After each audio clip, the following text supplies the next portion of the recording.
Scott Carney is Director of Wine Education at New York's International Culinary Center, consistently ranked as one of North America's best cooking schools. Scott and 10 other faculty members are all Master Sommeliers, a program offered to students at the school. We're going to talk to him about that, what constitutes a solid wine education, and his take on restaurant wine trends. Welcome, Scott. Hi, Natalie. Glad to be here today. Terrific. Let's start first of all. What does it take to become a Master Sommelier? At a very high level, what's the training involved, and what does someone have to do to become a Master Sommelier? Well, I think it takes a lot of inner strength, if you will. It's a personal passion and a mountain to climb, so to speak, in as much as the program can involve years of professional study, training, tasting, and so forth. But it is I think, probably the highest accreditation one can achieve in the world of wine in the hospitality setting. And how does it differ from the Master of Wine? So Master Sommelier, Master of Wine, both are very prestigious. What's the difference? The quick and dirty way to describe it is that the Master of Wine accreditation was created after World War II and was meant, I think, at the end of the day, to uphold standards of integrity and accuracy with regard to what's actually in the bottle, and I think played well into our actually writing and the retail trade, whereas the Master Sommelier accreditation, which began again in the UK in the 70s, sought to really improve the level of hospitality, service, salesmanship, product knowledge, and the like in a restaurant setting or a hotel setting towards the end of basically creating wealth and a richness of experience for the clients of those places. Okay, so if I'm summarizing correctly, Master of Wine is more focused on those who sell wine in, say, wine boutiques or shops and wine writing, and Master Sommelier is really more focused on restaurants and the service and the wine experience in restaurants. That would be correct, yes. Okay, so how long does it take to become a Master Sommelier? I'm sure some people spend a lifetime, especially if they never pass the exam, but what courses are involved, and are there certain levels you have to pass? Well, yes, there are. There are actually 4 levels to the Master Sommelier accreditation, and at ICC here, we offer what we sometimes consider to be a fast track, which is to say that the first 2 levels, what are known as the introductory course and the certified course, can be studied for, and the exams can be taken sequentially, whereas in other most settings, you have to wait or move to another city, travel to another city to take the certified immediately after the introductory. So it's fast track in that regard. Following those 2 steps, if you're successful, you would move on to the advanced level and lastly to the master's level, which are essentially identical in the composition of the exams, which is to say there are 3 pieces and you take each, the practical, the theory, and the tasting at each level, but the passing rate and the level of difficulty, say, in the theoretical questions are ratcheted up from a 60% pass rate at the advanced to a 75% score required for the Master Sommelier accreditation. Okay, so 3 parts. Tasting, I get. You're tasting a lot of wines and learning how to describe and identify them. Practical and theory. Practical would be the service element, how to serve wine, buy wine, and so on for a restaurant, and then theory would be knowing about the wine regions, the writing, that sort of thing, the identification of different grapes and knowing farming methods and that sort of thing?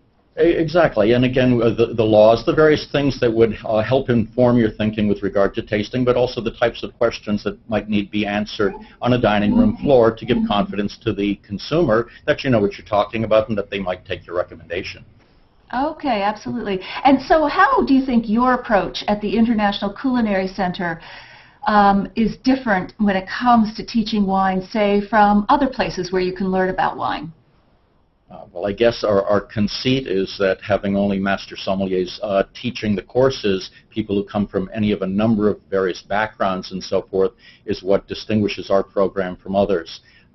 This program, as we've begun to talk about, can take anywhere from 2, 3, 4 to 5, 10 years to get through, And I think that we have an incredible group of tasters using a sort of a deductive analytical process that's taught us. It's sort of the master's method, if you will, of tasting, which trains people very well to taste wine in a constructive and accurate way and share that with consumers, again, to bring confidence to the dining room floor. And we do it in a relatively fast period of time. We have, as I say, the intensive program, which goes for 10 weeks. Basically Monday through Friday, a 200-hour accredited program, and you are given a lot of theory lectures, you're tasting a lot of wine, you're discussing, and the hope, of course, is that you're building a palatal memory, tasting benchmark examples of wines from the famous wine regions of the world, and you come out of this really ready, in all honesty, to, get into to change businesses. Many people coming from finance or come from high tech and so forth, and they have a new passion, they want to learn it, and they want to get into the industry. And I think this program allows them to do just that, which is, at the end of the day, to take an entry-level position in the beverage industry, whether it be in hospitality, actually, or whether it's another part of the trade, wholesale, retail, in the vineyards themselves. But to apply things that they've learned in other industries and to move into this one, which I think we'll all agree is growing. Per capita consumption in this country is moving inexorably up. And, I think one of the fun facts to talk about is that in every single state in this nation, wine is being made right now, and that should bode well for the industry as a whole. Absolutely. So some people do come to the International Culinary Center, which is known to be a cooking school. They will come just for the wine component then? Well, it's a relatively new program. It's one that's sold out in each of its iterations on the East Coast right now. We've run this program for about 5 years on the West Coast, where it's been quite popular also. But yes, I think in the culinary setting it's hugely important. And often when I do the open houses, where I'm talking not only to potential students for the class, but also to people who might be interested in culinary or baking or whatever, I remind people who might go on to be small business owners, chefs, small business owners, that oftentimes as much as 40–45% of your revenues are going to be generated from the beverage portion of your program, and might it not behoove you to know a little bit about that, whether you're literally managing somebody or whether you might be doing it yourself. So it's an important facet to the bottom line of a restaurant. Absolutely. I've heard the adage in the restaurant industry that customers will eat you poor and drink you rich. Like the margins are not just in the wine, but like coffee and water and so on. Anything that pours. Anything that pours. Liquid cash. Okay, so tell me, and so for chefs who come to be chefs at the culinary school, beyond needing to know about wine in order to hire a good sommelier or because it's important to their bottom line, why else would they want to learn about wine, or what kind of wine education are you offering someone who's primarily interested in cooking? Well, it's interesting. I'm just finishing reading Peter Kaminsky's new book called Culinary Intelligence, and it talks of a little story where Alain Ducasse has been invited to his house, and he's going to use one of Ducasse's recipes to cook. And so he thinks he's done a pretty good job, but finally Ducasse gets to the stove to taste the sauce and so forth, and he tastes and tastes and tastes and keeps adjusting and balancing the sauce.